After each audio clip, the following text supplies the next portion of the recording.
En programmation, définir une fonction consiste à donner un nom à une séquence d'instructions pour pouvoir l'appeler ensuite quand on en aura besoin.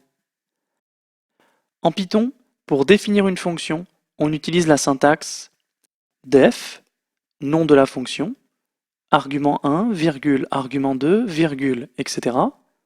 Deux points, première instruction, deuxième instruction, etc. jusqu'à la dernière instruction. Prenons un premier exemple.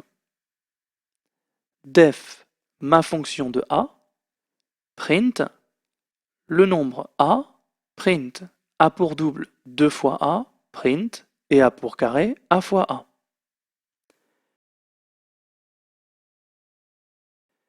Si on appelle maintenant la fonction ma fonction, pour différentes valeurs de A, voici ce que l'ordinateur répond dans l'interpréteur.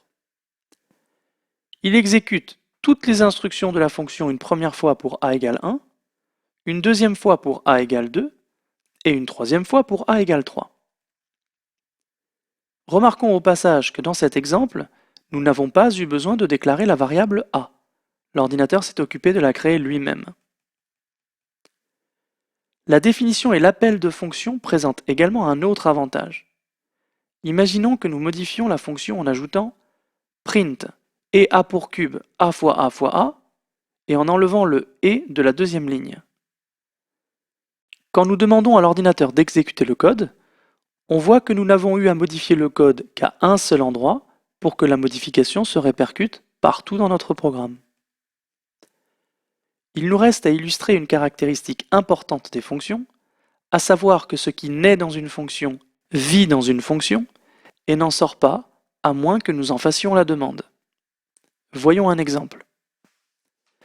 Nous allons écrire une fonction qui simule le lancer de 2 dés à 6 faces et qui renvoie la somme des 2 dés. Importons déjà la fonction randRange avec la commande from random import randRange.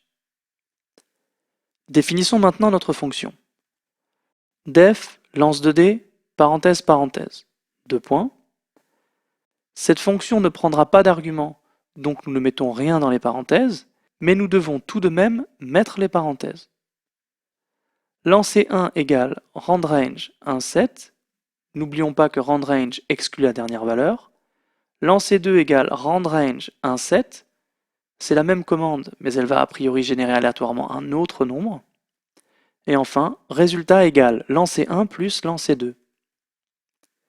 À l'intérieur de notre fonction lance 2D, nos trois instructions déclarent des variables lancer 1, lancer 2 et résultat, et les initialisent aux valeurs qui nous intéressent.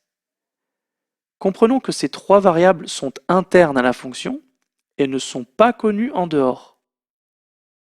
En l'état, si nous exécutons la fonction, rien ne se passe. Rajoutons des prints pour voir ce que fait l'ordinateur. Avec les prints, on voit qu'il génère bien des valeurs pour les variables lancer 1 et lancer 2, qu'il les ajoute bien et qu'il les place dans la variable résultat. Il nous les affiche, mais ces résultats restent dans l'environnement de la fonction. Si nous lui demandons d'afficher la variable résultat dans l'interpréteur et donc en dehors de la fonction, il nous dit qu'il ne connaît pas la variable résultat. Si nous essayons de mettre la variable résultat dans une autre variable, nous ne le pouvons toujours pas parce que en dehors de la fonction, l'ordinateur ne connaît pas la variable résultat. Pour justement demander à faire sortir une valeur d'une variable de l'environnement d'une fonction, il nous faut utiliser la commande return. En ajoutant donc return résultat dans notre fonction, cette fois, la fonction laisse sortir une valeur de son environnement, en l'occurrence la valeur de la variable résultat. Nous pouvons alors stocker le résultat passé dans le return dans une variable de notre choix, par exemple dans une variable b, puis ensuite utiliser ce résultat pour l'afficher ou en faire quoi que ce soit d'autre.